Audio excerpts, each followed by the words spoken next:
Welcome to Elevate Springfield, where we will dive into strategies and stories that help you rise to your full potential. Each episode, we'll talk about how you can take intentional steps to elevate your life and your business while making a meaningful impact on those around you. Along the way, we're going to bring in the change makers from our community that are already elevating. We'll bring the actionable strategies, you bring the discipline and follow through, and together we can elevate Springfield. All right, let's go, Springfield. Time to 10x your life, your business, all of it. Time to crush those goals. Time to get after it. Let's go. You are listening to the Elevate Springfield podcast. Robert Farrell here, certified 10X coach, speaker, and mentor, here to bring you actionable strategies. You bring the discipline and follow through, and together we're going to elevate Springfield. We're coming to you again from beautiful downtown Springfield in the Big Dog Construction Studio. Hey, we've got so much going on in Springfield right now. Make sure you are participating. Get out there, network with folks, be a part of the community, support local businesses, support local nonprofits, and let's go. We can all grow together. So, hey, another great episode for you today. We're going to get right to our guest after the break. Hey, Springfield, when it comes to reliable, high-quality roofing, you don't want to leave things to chance. That's why you should reach out to Acosta Angeli Roofing, your local roofing expert, serving Springfield and surrounding communities. From quick, dependable repairs to full replacement, from residential to commercial, they are your trusted pros. Call them today at 217-993-2748 or visit their website to book your free quote and inspection. Don't wait. A little leak now could lead to major damage later. Trust the local experts, protect your home, and get peace of mind with Acosta Angeli Roofing. All right, and we are back. Joining me in the studio now, Mr. Robbie Mathews from AirMasters. Robbie, how you doing today, man? I'm going to say good. Happy holidays. Happy holidays. Yeah, enjoying the holiday season here. I love it, man. We got some warm weather, slowed us down for Christmas. So yeah, we're fired up. It's all good. Gotta love it. Well, you've got a great story from starting AirMasters from nothing to selling it down the road, right? So we're going to talk all about that. But before we do, let's learn a little bit about Robbie. Tell us a little about your background. Well, I will start, I guess, by saying that this trade saved my life. I had great family, great brothers, great parents, a kind of a different background, but I wasn't a good student. And probably back when I was a child, I was probably diagnosable. But back then, that wasn't a thing. Right. This trade saved my life. I often jokingly say that when they took the ink pen away from me and gave me a screwdriver, it changed my life. There were times in my life I would sit in class and I would put books in front of me, and I cannot describe the internal anxiety I felt. I literally was ill at times. I don't know why to this day, but to read a book 2 inches thick felt like counting grains of sand. So I was struggling. I got behind in school and didn't fare well in school, broke the hearts of my family members. But eventually, to condense it, I found this trade and I had somebody influence me in it. And it was really the scientific side of heating and air conditioning nobody thinks of. And it changed my life forever. I got so obsessed with it. You know, there was a sentence I remember a professor made to me once. He said, "There's no such thing as cold. There's only the absence of heat." And that's pretty boring to someone like you. But that was fascinating to me. So when I started learning how refrigeration, air conditioning really worked, I was sucked in. It saved me, man, because I was searching. You know, I didn't make it through school. So yeah, Reader's Digest version. That's how I ended up in this trade. So what were you thinking about other things you might be doing? You were searching, but was there anything that was on top of mind other than this? I'll say no. And I ended up with this in a weird way. I had a relative named Ken Adams. He was a cousin. He was a beautiful soul, man. But he paid me $4 and $5 an hour to fetch tools for him in the summer of 79, maybe. He came over one night with 2 bags of groceries. And I was living in a 10 by 40 trailer and 2 months behind on rent, and I had nowhere to sleep. At least I had a mom that took me in Chicago. But he brought me over groceries, and it humbled me. I realized that people saw me different than I thought I was projecting myself. But I was down and out. You know, I had nowhere to go. My mom took me back in, and I ended up downtown Chicago in trade school. got in with the company at that time as an apprentice in 1983, served a union apprenticeship, was with the company about 10 years, and they went under. Found myself unemployed. And it was 1992, and I just had a baby. People will say we are an entrepreneur, and I just chuckle at that. That is definitely not the case. I think that's someone that has a vision and an objective, but I just needed a yard to mow, an air conditioner. You just need to make some money and go. Yeah. So I drew this logo, this AirMaster logo on a napkin at an old restaurant called Bauer's Restaurant. It had a cloud, and it had Mercury in the name, and it worked, man. People thought we were a franchise overnight because the logo came out. Oh, nice. Yeah. It was cool. But I'll say, we always made $2 look like 20. We just begged for work. How long were you in Chicago? Chicago was about a 2.5, almost 3-year trade school. And that was Coin American Institute, which is out of business now. COVID put it under. It was around for about 160 years. Oh, it was still then? Years. Okay. Yeah. But the evolution of AirMasters was that there was a lot of teary-eyed nights the first few years. It was just me and Melvin Spears. He was my journeyman. I used to fetch his tools, but it was rough. And then maybe 10 or 15 years in, it just took off for some reason. And this is interesting to me, we never had our phone number listed for 15 years when I started AirMasters. And never did $1 of advertising. It was just crazy. And then somehow it just took off. It started snowballing. And next thing I know, some of the best people in the area were working for us. Yeah, it was crazy. Wow. Okay. Yeah. So when you first started, what were some of the services that you had? Well, we do everything. We do low-income weatherization, residential work, ice machines, anything to feed our families. Mm-hmm. And, don't mean this rude or to insult anybody, but some of the easiest work to get into on the commercial HVAC side is restaurants. They have water heaters, they got makeup air units, exhaust fans, air conditioners, ice machines. So there's a litany of mechanical equipment. They're always looking for a new option. The bad part, again, about most restaurants are you're working on junk. Most of the equipment's beat up and old. Right. So it makes the reliability of your repairs less and getting paid. To this day, they're probably 75% of our bad debt. So it's the hardest customer to get paid out of. So you mentioned like ice machines and things like that. I think a lot of people don't realize when they think of an HVAC company, their mind just goes to furnaces and air handlers and stuff like that. But you guys do all of the other work on all that mechanical stuff. Yeah, and I'll tell you, I will touch on that in regards to what fascinated me about the trade is I used to think that we made water cold to turn it to ice. But once I learned that we're taking the heat out of the water, it became pretty cool. Mm-hmm. I'll tell you what's happened, though, in our industry, man. I used to consider myself pretty sharp mechanically, and I don't anymore. I mean, the technological changes of efficiencies, the government's involvement in equipment efficiencies, environmental concerns, refrigerants. Well, I often say, we're digging holes on Mars with robots now. You can imagine what some of the equipment we're putting on the schools and the hospitals look like. I open up the doors now on them and I feel lost. So our biggest challenge now is the technical trades, people.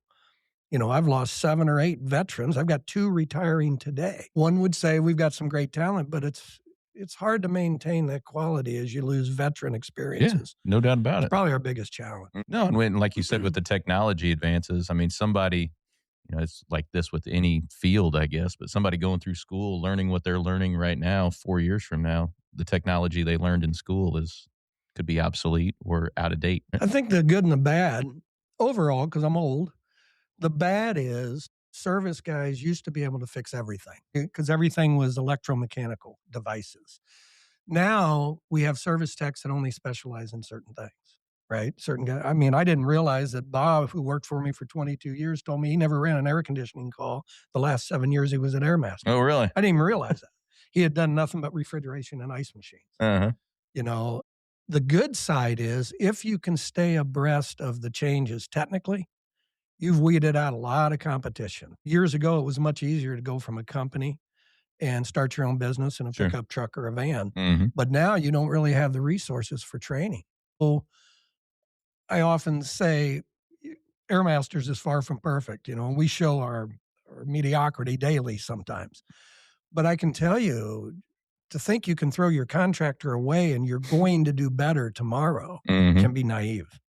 There's not a lot of choices out there, Right. and I've been doing this 46 years, so I know most of the people I see around here. There's some great talent, but it's risky if you're a consumer. One thing I'll say that's always fascinated me, I've been a commercial mechanical contractor for over 33 years. I have to have what they call a master mechanical license in the city of Springfield to replace equipment. So if I want to get on this building with a crane and replace a unit, I have to be licensed. But I can send anybody to your home where your children sleep and have them diagnose a natural gas furnace that has electricity, natural gas, carbon monoxide. Yeah. That person that I sent to your home can go buy a gas valve, come back to your home, put it on your furnace, and I can charge you $5, $5,000, and I'm legal. And that technician that I sent is not required to be licensed in any way. I have to have a license to have our plumber come to your house to unclog your toilet. But the HVAC mechanical industry doesn't have a license to do service. Blows my mind, because if you were to call a company like AirMasters and you may or may not like our hourly rate, Sure. you're going to assume we've met a certain level of technical training and safety training. We're a union shop, which brings a lot of pluses in that type of consumer protection. Absolutely. But, ultimately, no. To run service, you don't have to have a license. And that's odd to me. Yeah, absolutely it is. So on the union side, when did you become a union shop? Was that early on? Yeah, when I started in '83, I served my apprenticeship. And then when the company went under and I started AirMasters, I wasn't smart enough to know what I was doing. We tried to maintain being a union shop, and there was just two of us for about 10 or 12 years. So we've just been able to hang on, and I don't own the company anymore. In the last few years, been a lot of challenges, right? Everybody's had them. Personal challenges, open heart, COVID, succession plan strategies. So we live in a different world now, So talk to us a little bit about the growth of the company. You said you no longer own the company. We'll talk about that in a minute. But after that year 12, 15 mark where you really said it started to snowball, what were some things you were doing at that point to really push that growth? Well, I guess I have two thoughts. One, I love this when I think of this. Melvin Spears is who I started AirMasters with. He was my dad. He was a beautiful soul and a great people person. I remember about year 15, me and him were sitting around drinking a beer. And we had been through a lot of sadness. Like I said, a lot of teary-eyed nights, couldn't make payroll. But I looked at him and I said, man, can you believe we're here? And he didn't say anything. And I said, neither one of us have a degree in anything. Mm-hmm. We don't know anything about marketing. We know nothing about business. We didn't know what a 941 tax liability was. And we weren't even licensed as an HVAC guy. Right. And I said, here we are. All we knew how to do was mow grass. Had to find another air conditioner tomorrow to fix. And he never said a word through all that. When I was all done, he said, that's why we're here. And here I am now. I almost tear up over it because here I am now telling that same story. I will never forget that moment. And he's so right. I see such an investment from other people in businesses and entrepreneurs and ambitious people in how to market, build, manage, scrutinize, and dissect the business that they're interested in. We didn't have any of that. Tool pouches and screwdrivers. And I think he's right. I think if I'd have known something about marketing, maybe I'd have put more time and effort into trying to grow the company without a screwdriver. But then that's kind of interesting. Yeah, no, and we were talking before just about the power of referrals. So do you think that played a heavy role in your growth over those years, companies referring you? Yeah, it's where it's at. And I'll tell you, there's two sides of that referral. So for the first 10 or 15 years, I had no line of credit. I had no savings account, and I was trying to raise kids. Everybody's grinding, playing their own deck of cards.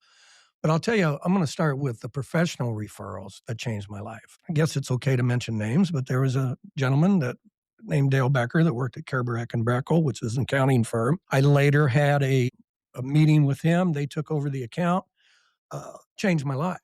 And I guess where I'm going with this is I did everything that man told me to do, and I didn't like his bills.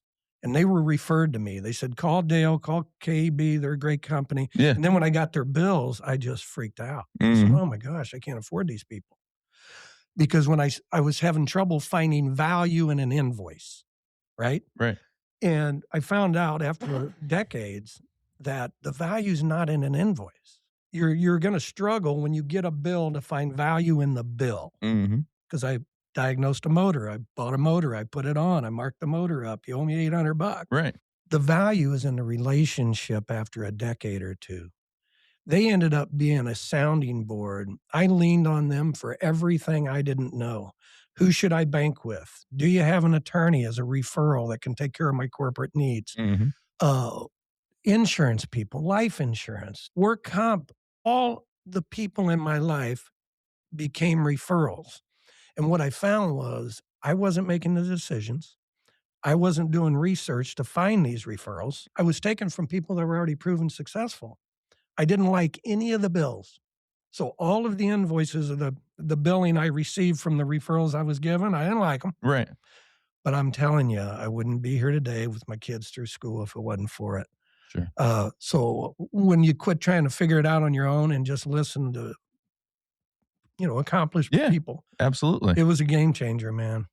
When you talk about growth, Colton, a friend of ours. Yeah. There was a question asked the other day to me from him, and I actually am still thinking about my answer. He was talking about another business that he had observed. And anyway, he was saying, when do you grow? When do you get aggressive? How far do you grow? Where do you put your money? Is it in marketing? Everybody's going to have a different thought. Right. Because it's specific to their business model. So I paused for a minute and I had nothing to lean on except my life and it's people. And I remember my answer to him was, my observation would be, if you're a single entrepreneur, you and your wife or you and one other, that's where everybody starts, right? But when the perfect person comes about, that's when you grow. We never did $1 worth of advertising, but every time a good serviceman became available, we hired them first. We didn't go out and get the customers first and then figure out how we're going to service them. I will tell you a fun story, though, about marketing. I'm almost embarrassed to say it, but yet it was so cool. We were about 3 years in, and it was just me and Mel, and they had the Jackson Home Show down here at the convention center. Well, we had no money. We borrowed $1,250, put carpeting down, put 2 furnaces in the home show, and we stood there in our white shirts and answered questions because we knew our trade, but that was about all we had to offer. Well, if you have ever seen the original AirMaster logo, it's got a cloud face on it. So I did this thing, and I reached out to a school district, and I said, complete the AirMaster Man logo for $500. So all I did is I took this 8.5 by 11 sheet of paper. I put the AirMaster head from the logo at the top, and I wrote at the bottom a little paragraph that said, complete the AirMaster Man's body and logo for the company. The AirMaster Man provides comfort and whatnot to your home. Uh-huh. Well, I went to one art teacher, and I think it was School District 186, and I'm not originally from here. And I said, would your class be interested in doing this? Robert, I kid you not. It was like 3 months later, we're at the home show. There was like 6 or 7 different school districts all the way around out of Petersburg, Springfield. We had 16,000 entries. 60. Me and Melvin, Wow. we stood there at that home show trying to decide, that's cute. Look at that one. Look at this. We went through 15,000 of artistic designs to help complete the AirMaster Man look. So I look back on it, and we don't do residential work. Of course, then we do anything to feed our family. Right. Do anything to make a buck. Yeah. But when I look back on that, I'm thinking, man, in 2 or 3 weeks, all these kids were setting in people's homes, drawing the AirMaster logo. So when you talk about marketing, the intention, the vision wasn't that big. Right. But it was cool. And it was a game changer. Yeah. From a branding standpoint of our logo. Yeah. That's awesome. $500 and you got into 16,000 homes with those kids. Crazy. That's awesome. It was, I just laugh about that today. And you literally, I mean, nowadays it would be that, they would submit them digitally to you, but you literally had like stacks of paper. Garbage can. Oh, that was so crazy. We just laughed and it was cute. Yeah. Then I felt really bad because I can swear on my mother's grave, this is the truth. We got all done, had no idea what the names were, and I knew the kid. Oh, no. Really? I hated that, right? I thought, this is fixed. This is everybody just think it's fixed. Wow. So how long did you keep that original logo going? Was it all the way up through the sale? We actually, that logo never did get put on our Service Mark logo. that was the body of the head. Right. So we used it for some other marketing stuff, to have fun with it. So it was short-lived. But that original head, did that kind of last through all the way up until the sale? It lasted until 2020. A lot happened. Like I said, personal challenges, open heart, sold the company, COVID hit. They did a mild logo change, which. So how did your business model change much before the sale? There's some disappointments in selling and the acquisition. There's also some great stuff. One of the disappointment was I thought that we were going to have stronger software and all of our techs were going to go paperless in the field. Sure. And this was a topic that I was having in-house prior to the sale. So I was thinking that we were going to get elevated, right, with technology. And it turned out that really the software they brought, and they'll admit it now, was not good. It crippled our company. Oh. We were running $5,000 software that merged with QuickBooks Pro, and everybody in the shop could run it.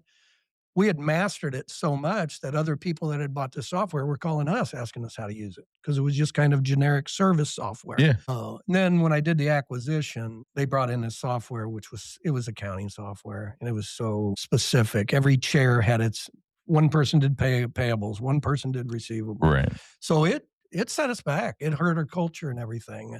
And then the good side is I wasn't responsible for every bill.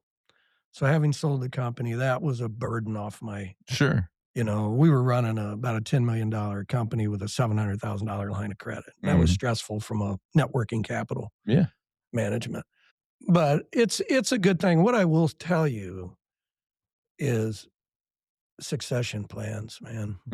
They come about for different reasons, right? Opportunity to make a lot of money. You're ill. You got to move. You miss your kids. You're 80 years old. But I'll tell you, my big takeaway is have a succession plan and make it happen. I've seen too many companies, and I could blurt names out, mechanical contractors that didn't do it, and then everybody just sift through the bones. The customers are out there searching for the next vendor, and the contractors are out there picking through the service technicians. But, we live in a different world, man. And I'll tell you what really changed things for me. And I think about this a lot.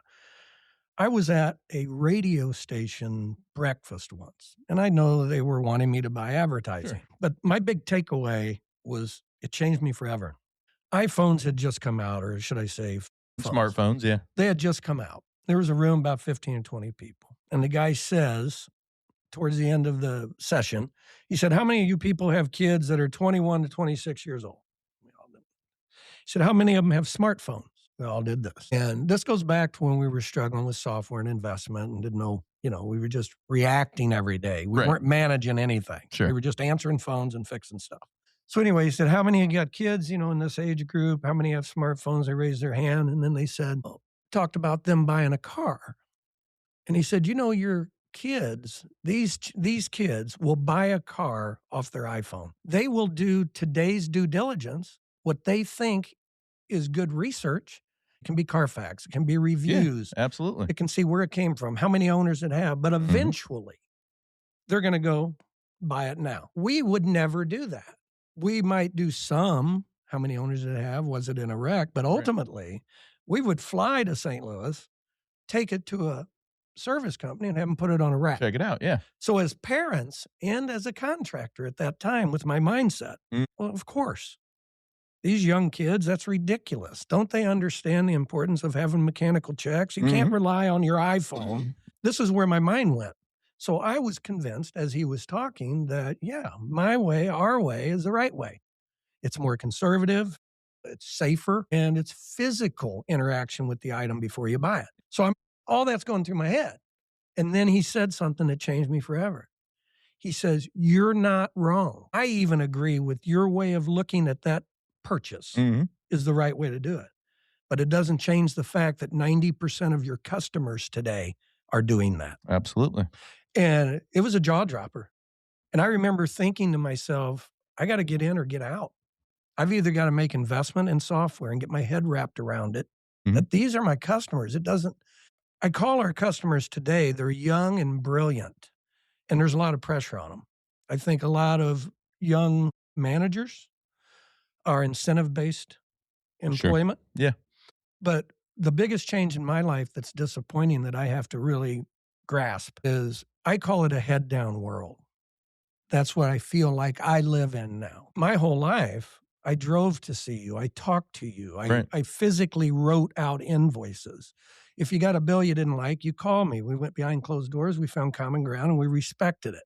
You can lose accounts today and not even know you made the customer mad. Yeah, no doubt about it. Yeah. So most of our customers are younger. That's not an insult. As a matter of fact, they're brilliant if you think about it. Yeah. But everything's a financial dissection. It's a P&L. It's what's your SG&A, what's your indirect costs, what's your net working capital. They're looking at spreadsheets, and if they see a red square on the spreadsheet, they got to fix it. Yep. So that's been very difficult for me. I wasn't real smart in the financial world. I just fixed things, and we made enough money to overcome our inefficiencies. But now I live in a world that's the opposite. And it is financial dissection. Sometimes I don't know that you can have both in regards to both ends of a business. Everybody wants to be the best company. You want to be the best HVAC guy you can, right? And that means you got to be competent. You got to show up, shave your face, tuck your shirt in, open the door for the ladies, bill fairly. You want to be everything, and you want that reputation, and you're passionate about it. That's achievable. Takes some luck and hard work, but it's achievable with the right people. Now the other end. Others will come in that have a much more educated financial mind, and they look at your books and say, wait a minute. You kind of got it going on, but man, you got too many office people for the amount of revenue you're doing. The national average is this. Right. You need to really bill faster and collect sooner. Little things like that. They're not wrong, but their ultimate goal is EBITDA. Yeah, absolutely. To build the value of their company. Well, that's the world I live in now. And they're not wrong. I've learned so much, and so much that I do wrong, and so much inefficiencies. And I've learned more acronyms in the last 5 years of my life. I bet. I mean, I'm looking them up when people are talking. Right. Well, you threw out EBITDA right there. That's a good one right there. Well, I sold a company. It was the first one I ever learned. But I'll probably, if I died today, I would say I don't think you can have both. I don't think you can have that perfect, efficient EBITDA and be the best. Right. Because to have this, you're pretty lean. I'm a big sports guy. We know you can play basketball with 5 guys. Matter of fact, you can only play basketball with 5 guys. But you wouldn't fly to California and play in a tournament with only 5 guys. You have to have depth, right? So it's the world's changing. They need new Robbies, I can tell you. Well, take us back to kind of your thought process in selling the company. I mean, you grew AirMasters to a very successful local company. What was the thought process behind, hey, did you pursue that, or did somebody come to you pursuing you for that? What did that look like for that sale? Well, there were some personal challenges that kind of forced that hand a little sooner than I had wished. I'm 63. There were 4 choices. And it goes back to what I said. You got to have a succession plan. So I just leaned on that. I was being forced to do it a little sooner than I wanted, but that's okay. One would argue it's a good thing. Maybe it never got done. But I could sell internally, find somebody inside the company that was interested in buying the company. And that always, big word, makes the most sense. They know the infrastructure. They've got a history with it. There's passion there. And it's the least disruptive. Yeah. It makes all the sense in the world. The negative to that is you still own it. It's usually an owner-financed thing. Give me X amount of dollars a month for 10 years type thing. Well, if something goes south, it's right back in your lap. It's almost like selling a home contract for deed. It's great till it's not. One thing that I did in selling the company that I found out I might be 1% of the planet that did this. Once again, it shows you what I don't know. I shared everything with every staff member. I told them the logic and the reasons why I was looking at selling the company and the consequences if I didn't. I said, one is I can sell internally if there's a perfect candidate. One is I can sell it, and that just didn't work out. The next one was I could sell across to somebody across the street, ABC Heating and Cooling. Right. I had no support from the staff at all. Nobody at AirMasters wanted to be absorbed by another company. Right. The other one was I could do nothing. Just keep it till I die, and we'll just see how long that lasts and what happens. Right. And nobody saw the logic in that. Then the other became which turned out to be private equity. But I originally sold to a company that had been in business for 93 years out of the Chicagoland area. We were the largest acquisition they had ever made in 93 years. We were doing $10 million a year with 25 people. Mm. And that was on August 1st of 19. A lot happened. I didn't realize they were in the works, and they had soon sold to private equity. And then, like I said, again, so the COVID hit, and that was a game changer. Uh-huh. Nobody knew how to manage that. Mm-hmm. You know, a third of my service staff said, I'm going home. The other third said, I don't believe in any of it. Right. Then the other third was selective. Well, I'll work, but only under these conditions. Sure. I can tell you I had 40 COVID tests in that time. Woof. Yeah, I had to live by example. I just walked around. Right. I just walked around like this to get my COVID test. Right. I think what you started with is what prompted it, and it's just good decision making. You got to do something.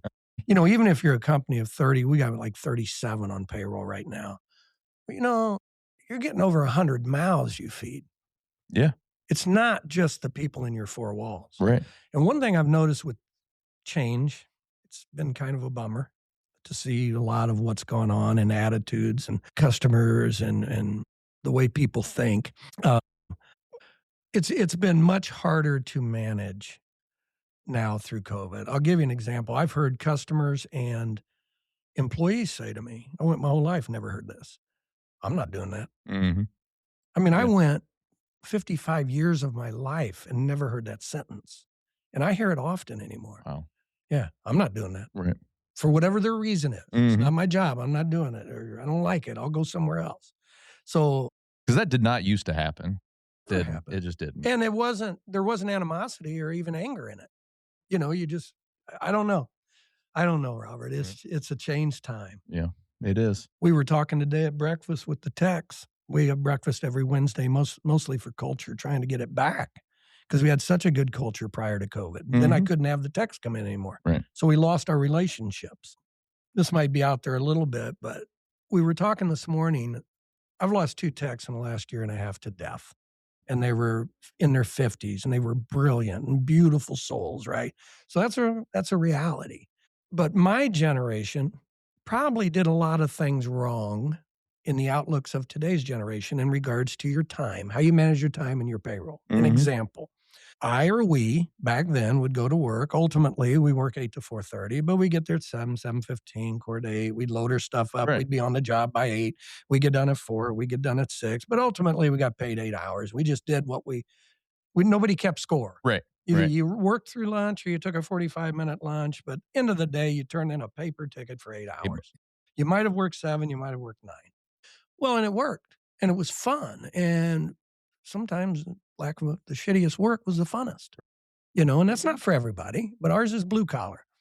Well, that just worked. But what ultimately started to happen was over time, someone's taken advantage of. So you do have an employee who worked a bunch of hours over the course of a year and didn't get paid. That isn't right. Then you had employees that were going home at 3:45, 4 o'clock and turning in 8 hours. And that every single day type of thing. Yeah. So then common sense and fairness became the focus. I get it. So if you work till, you know, people are now standing around going 7:58, 7:59. Right, watching it and ding. 4:27, 4:28, 4:29, 4:30. Right. You're hitting the time clock. As much as I hate seeing that, I just don't like the optics of it, the feel of it. It's such a scorecard. Yeah, no doubt about it. But I get it. I think it's the safest way to be so that when you get a year or 5 years down the road, I don't feel like you owe me something and you don't feel like you're owed something. Right. So here's what I followed it up with today. Everybody was head nodding. They got it. And I said, but I'll tell you what it creates.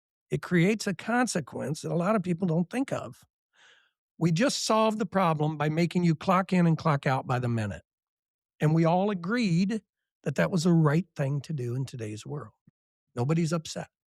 So I told him, I said, so when your contractor, your boss walks over to you at 12 o'clock and takes the screwdriver out of your hand and says, go to lunch. And he comes back at 12:31 and says, get to work. Back to work, yeah. He's not the asshole. Right. It's if you're going to be paid by the minute, you almost force the situation to be scrutinized by the minute. You certainly do, yeah.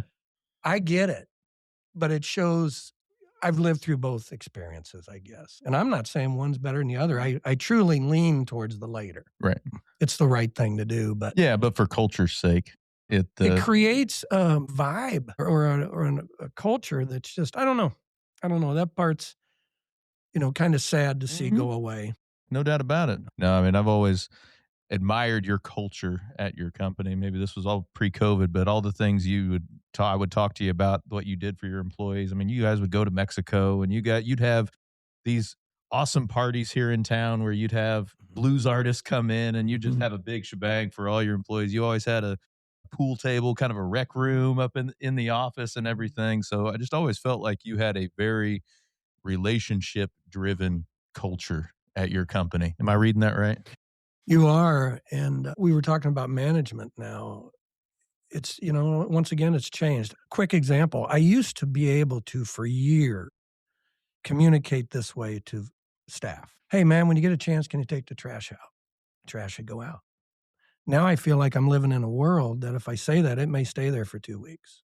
And I'm not beating up my employees. We're still close. I had the most success when my techs were the happiest.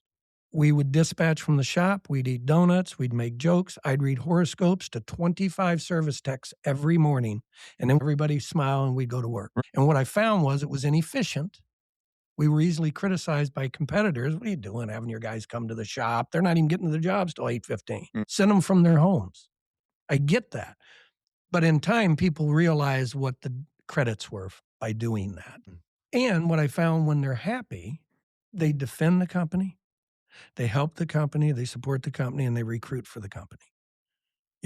So I didn't keep score. Like I said before, I just lucky I made enough money. I can remember I had members of my family and accountants say to me when we got ready, and each year our Christmases became bigger and bigger. So they got kind of crazy. But I would have financial professionals just stop talking. They'd look at me and say, you can't do that. What are you doing that for? These people are not going to be there in another 5 or 10 years for a litany of reasons. Illness, move on, death, divorce, who knows? He said, you can't do that. You are wasting. You don't have to spend that. You can buy turkeys and have a nice dinner. They were not wrong, but my answer was always this. I think it was because it was just me and Melvin. I'm just make up a number of 100,000. Robbie Mathews could never have an extra $100,000 to spend on myself. I could never earn that by myself. So at the end of the year, if you got 25 people and you've got an extra 100,000, where did it come from? Right. They don't deserve $2 an hour, $2 an hour of that work from that prior year. That made sense. So I always rationalized it like that it wasn't my money. It was their money. Now, granted, here I sit today, and most of them aren't a part of my life anymore. Sure. I wish I had it back. Right. I'm kidding. Oh, I know. Yeah. But this is gone. This type of management, and I'm not saying I did it right. Like I said, I probably did it wrong. I was an easy target to throw darts at, but it worked for us. We were very, very close. But once again, we live in a different time now. Yeah. I mean, I've got techs now that I love them. They love me. But I've had them quit in the middle of a job at 4:30. They're not even done putting the motor on your furnace. Right. And they're gone. But it's 4:30. Right. Well, who's on call? That part is not fun. Yeah, absolutely. But you've stayed on through the sale and everything. Now, what's your official title? President of the company? CEO? It depends who you ask. I'll say GM. When it first happened, nothing, well, really to this day, nothing's overly changed. I call it the curtain now. In front of the curtain, we'll say Robbie's still the GM, and the techs are still the techs, and Erica's still the dispatcher, and stuff like that. Behind the curtain, it's a big change.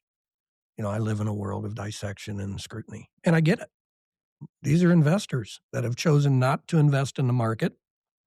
They invest in successful companies. They don't go out and buy companies that are going under. No. And try to buy them cheap, which I kind of like. They do a pretty hard scrutiny and due diligence on your financials, and then say, hey, you got a lot of good things going on. But that's their goal. Yeah, they go in, you've got a great company, and they think they could take it to the next level. Yeah. So lean it out, get EBITDA numbers up, and sell it. Yeah.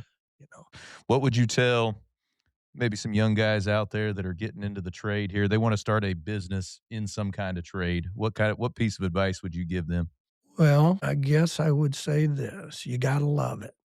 You gotta love it. I mean, the kids come to me now and say, "I wanna be an HVAC guy," and then I'll say, "Why?" And they say, "Well, I like working with my hands, and it's always gonna be around, Mhm. and I hear it's a good living."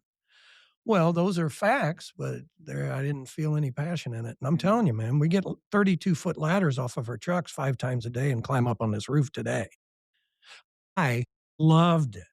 The hotter it was, the more my knuckles got scraped. I actually just absolutely loved it, but it's not for everybody. So I tell people, do some homework.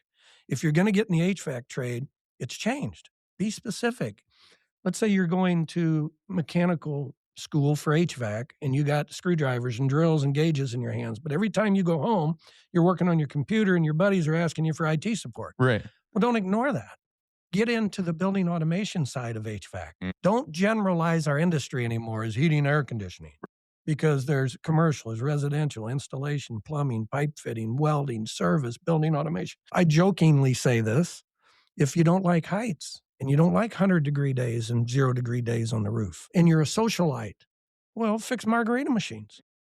Fix ice cream machines. Look at the pretty girls in the restaurant while you're fixing a There you margarita go. machine. You're not climbing a ladder. It's extremely sophisticated equipment. You can be very proud of it, because I often say there's 10 pounds of shit in a 5-pound bucket. Sure. These units are hard to work on. Then again, if you don't have social skills, you really don't like a lot of interaction, you just want to clock in and clock out, now that's where you want to get on the roof and grab your ladders. I will say this about me, but I think of this all the time when I'm asked a question about young people getting in the trade.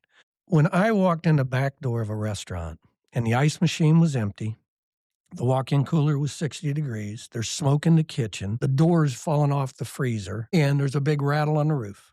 As soon as I walked in the back door, the manager of the restaurant was mad. "I called you guys 3 days ago. I don't know where you've been. I spent $4,000. I can't have this. It's Mother's Day weekend." And they just start yelling at me, right? I'm only there to help. Right.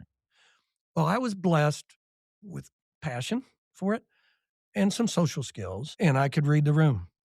So I go to the roof, and in 4 hours, when I come down off that roof, there's a little ice in the ice machine. It's quiet. The kitchen's now 80 degrees, not 90. The smoke's out of the kitchen. I put a screw in the freezer door. Now I make a joke, and everybody in that room smile. "What are you doing for Christmas?" I can't tell you, Robert, the personal satisfaction I felt. I mean, it was like, it was like giving CPR. I just felt like I was such a hero. I got so much immediate satisfaction of calming that down and then having the social skills to get somebody to smile. Right. So I love it. Yeah, man. that's It's awesome. not for everybody. So I tell them, you got to find a way to love it. Yeah. No, absolutely. Well, we talked a ton of business stuff. Let's flip over to the personal side. What are some ways you elevate your life personally? Well, it's people, right? Right. I mean, you gotta have the right people in your life, and life balance is hard. I think my life balance now is not as good as it would have been without the acquisition if I hadn't sold, because there's expectations. I'm paid well, and there's an expectation out of the branch. Right. I would say for me, it's focus on life balance. I got to tell you, man, I'm blessed. I've seen and been around a lot of environments as a child growing up. Not that I had to experience most, but I've seen a lot. I've seen a lot of poverty. I've seen a lot of addiction. I've seen abuse. Everybody thinks they can relate to it. Mhm. So when you say homeless to somebody, something comes to your mind. Sure. You have a thought. Addictions, alcohol. So I've had a lot of exposure, and I have been very, very blessed to make it through all of that and to have such a good support group. And I raised my children in a small town nearby because it didn't have those influences. Very little drugs, very little crime. Sure. And I chose to do that. So I think all the time, the easiest thing to control is your environment. And it is contagious. No doubt about When it. you hang around positive people, you are positive. You hang around successful people, you'll get that referral. It will work. If you sit around drinking beer and you're making fun of everybody, that becomes you right there. You've kind of scripted your future, So I've been pretty lucky to have discipline. I never missed work, but that was more pressure of being a dad. Oh, yeah. Yeah, absolutely. I would have missed a lot more work if I didn't have kids. Right. So I don't know, man, on that. But Marco is a good friend of mine, and he said something to me years ago, which is cliche-ish, but you got to control what you can, and I know that's been said forever. But it's so true. It rings true. Yeah. That's why it's said over, because it rings true. That's exactly right. And then I am this way. I'm way too sensitive. I cried in Toy Story 2. If that tells you anything. Oh, we all did. Glad to hear that. So I'm way too sensitive in some of those areas, but I think I care so much about people and the work and the image and the reputation and your family and your health and how people view me and us. That's an attribute. It has to be, right? Right. But sometimes I think really me as being a manager, I hate the word boss, a boss or a manager, it's a detriment. I'm probably not a real good manager. You know what I mean? I find most of my decisions in my life, personal and professional, rarely are what I think I should do. It's a hybrid. It's somewhere in the middle of what you want and what I want. I compromise and find it in the middle. It's worked for me, but I often think about it. That might be a little deep, but no, I completely understand. Yeah. If I did, I'm going to do this, Robert, but I really don't think this is good. Right. We were talking about business success, and I heard big sports fan, and I heard a athlete once talk about, he said, it's better to maintain than it is to obtain. And I think about that a lot. Mm-hmm. I think anybody can obtain something. You can get your weight down. You can get a degree. You can whatever. You can run a marathon. You do that crap for 20 years. That's a separation. Yeah. That's the difficult part. That's the difficult discipline part. of maintaining. Yeah. Like you said, anybody can obtain over a few months, really crush it and do great, but it's difficult to maintain over the long haul. I was telling the guys at work, I'm losing it. I'm losing it a little bit, especially in the wintertime when we're wearing coats and sweaters. But appearance is a big thing. I've been made fun of forever for white shirts, and I get it because they don't last a week. Sure. We buy more shirts than anybody on this planet. Oh, I bet. But I tell the guys this. They don't think it's important. A lot of the guys don't. They're blue-collar guys. And they might not even be the most comfortable.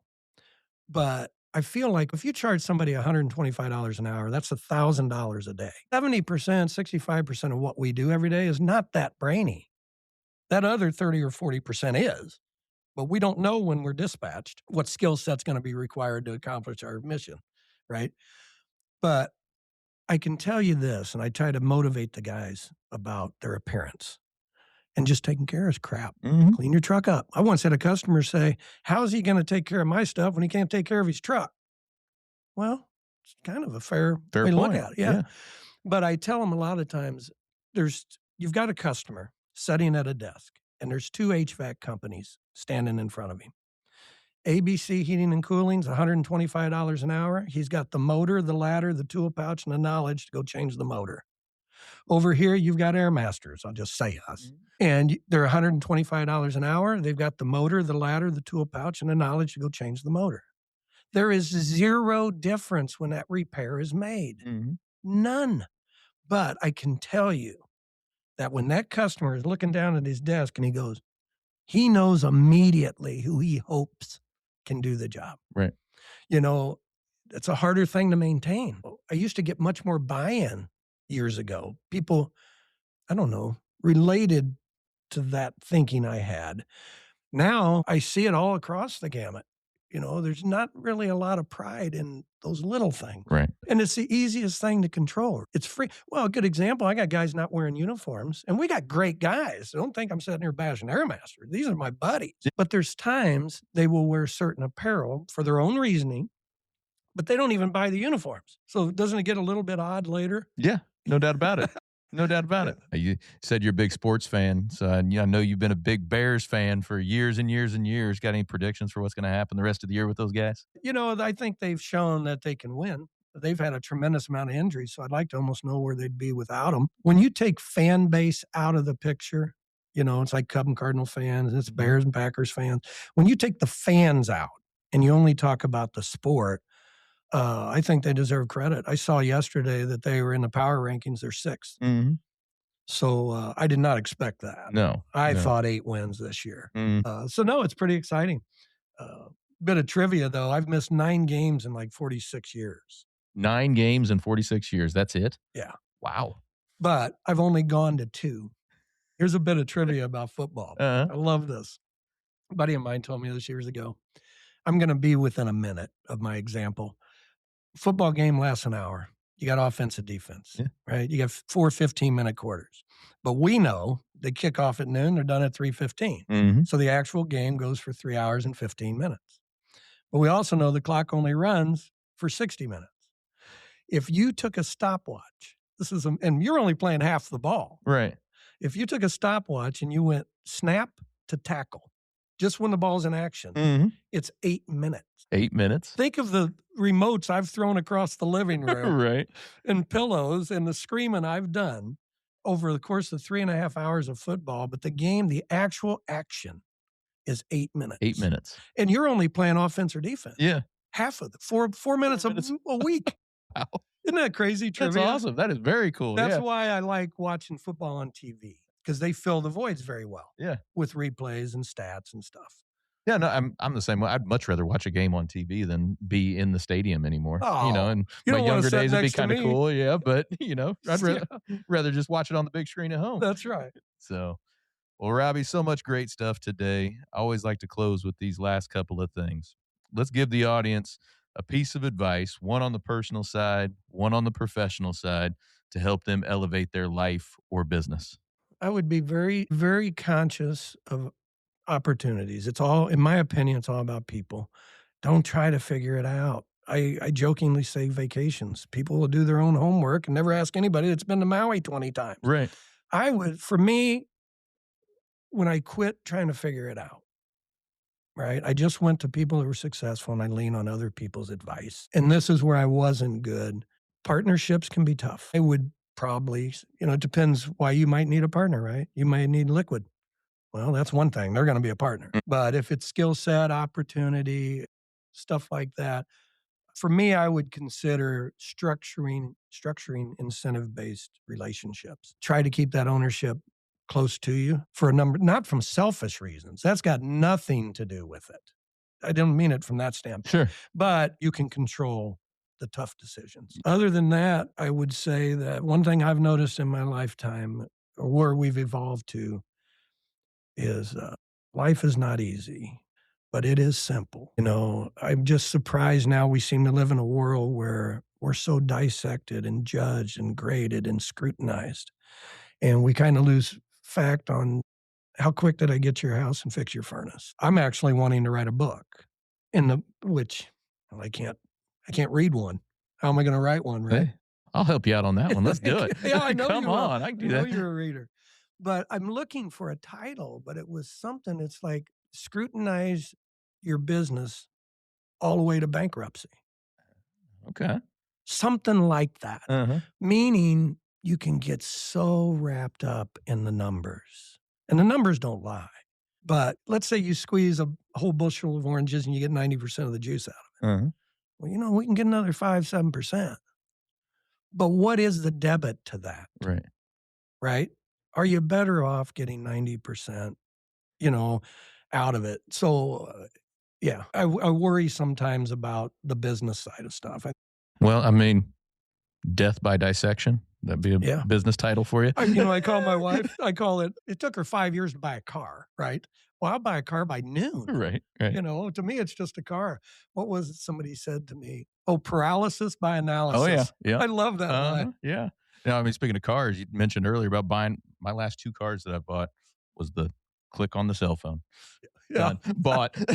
That's the world we live in. Done. There they go. Yeah. So, well, Robbie, is there anything we can do community-wide to help all of us here elevate Springfield and the surrounding communities? Well, one is, I don't want to embarrass you in this moment, but I'm telling you, man, what you're doing is right. And you're doing it for the right reasons. Because networking is where it's at. When I said we went 15 years and didn't have $1 in advertising, how did it happen? It's because you liked us or you trusted us and you told your neighbor. It's so cliche-ish. But I'll tell you, man, what you're doing with Elevate Springfield is a big deal. It's bigger than you think. And I don't know how much you feel it now, but you just put another year or 2 years under your belt here, and this is going to make a difference. It has been tried, and it's not a complicated vision. Chamber of Commerce, different meetings, people have tried, as long as I've been in business, to help support local business. I still sit here today, and I'm not sure how to really get that done, because we say the right things. We have the right vision. That's why I dumb it down to this. You better be doing a good job with your business. Your product has to be good. You can look good. You can talk nice. You can build cheap. You can run pretty ads. But ultimately, man, that air conditioner's got to be fixed. Absolutely. And I worry that we focus so much on our growth, and our vision and our wants, that we lose sight sometimes of the product. Awesome. But I've enjoyed it, man, and I want to thank you for what you're doing. No, appreciate the kind words. Appreciate you hanging out with me today. Fun conversation. Man. Yeah, it was. And for the audience out there, you might have caught on a little bit throughout the conversation. Robbie here is my uncle, just so y'all know about that. We go way back. We go way back. You might have caught on from some of the family conversation as we went through there. But I appreciate you spending the morning with me. If anybody wants to learn more about AirMasters, where do they go to do that? Give us a call while we're still around. There you go. All right. Well, we're going to let Robbie get back to elevating Springfield.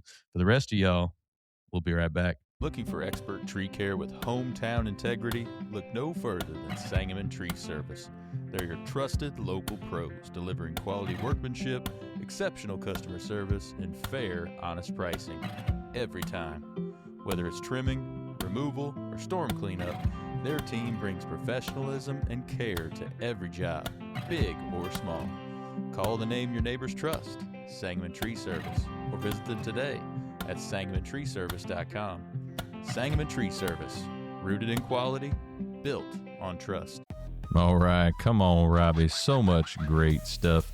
Hey, well, Happy New Year, y'all. If you're listening to this on drop date, it is January 1, 26. Hope y'all's year is going off great so far, and I hope you crushed 25. I know you did. So I do want to thank our friends over at Acosta Angeli Roofing, your local neighborhood roofing experts. Hey, whether you need a small repair, full replacement, residential or commercial, hey, the entire team over at Acosta Angeli, Juan, Zach, Tony, they will take great care of you. Give them a shout for any of your roofing needs. So a few things through a 10X lens that we talked about with Robbie. So much great stuff in there. He's got a great story about how he built his business and then ended up selling it. But to be able to grow like he did is absolutely phenomenal. So one of the things he talked about was the importance of referrals and relationships in business. I'm highly involved with some local associations here in town, and referrals and relationships and networking is a very big part of that. So we have a lot of that going on right here locally in Springfield. So if you haven't got connected with some of those, hey, give me a shout. We can get you connected with Local First Springfield, the Chambers, SILSA, Land of Lincoln Professional Networking Group, all of them. But it is very important for you as a business owner, especially, to be engaged there. Start getting some of those referrals, whether they are through other businesses or from your clients. So as Robbie talked about, they were paramount in his growth. He didn't really spend any money on marketing those first 15 years. He relied on that word of mouth. He relied on those referrals to get that early growth. Another thing we talked about was succession strategies. If you were at our business summit not too long ago, we had local attorney Patrick Sheehan talk about succession planning and how businesses should have that in place as part of your overall strategy and planning. Because if you don't, like Robbie said in the interview, hey, people just start picking up the pieces. The clients go elsewhere. People don't know what to do. So go ahead and get that in place. He also talked about the evolution of the HVAC industry and how staying updated with technology is crucial in that industry, but that's crucial for every industry. We talk a lot about training in 10X and how you have to train every single day and continue to learn to make sure you have that knife sharpened, right? Making sure you are ready to roll, make sure you are not getting passed by your competition. So take the time every single day for training. Figure out today what you need to learn to reach those goals. What are some things you need to learn right now in order to progress and get to where you want to be? It is vital. We touched a bit on culture too. In 10X, we talk about how important that culture is, how it starts from the top, but how a strong culture will attract top performers and a strong culture will keep top performers. I've done quite a few tips of the day surrounding those subjects. So, hey, if you want to check those out, head over to my socials, my YouTube channel, any of those to get some of those tips of the day on how culture can influence the people that you have, can influence who stays, who goes, and who is attracted to working with you. Very, very important. And we talk a lot on the podcast, and I hear this from a lot of different business owners when they're first starting is, hey, embracing that grind. Robbie talked early on, he didn't really consider himself an entrepreneur. He was just out there looking for that next lawn, looking for that next air conditioner to fix so he could put food on the table. And I think that's the same with a lot of business owners out there when they're first starting out. They're just out there grinding, getting after it day in and day out. And that's what we all need to do. Continue to grind, continue to be hungry like that. Grant Cardone, he always says, stay hungry, stay broke.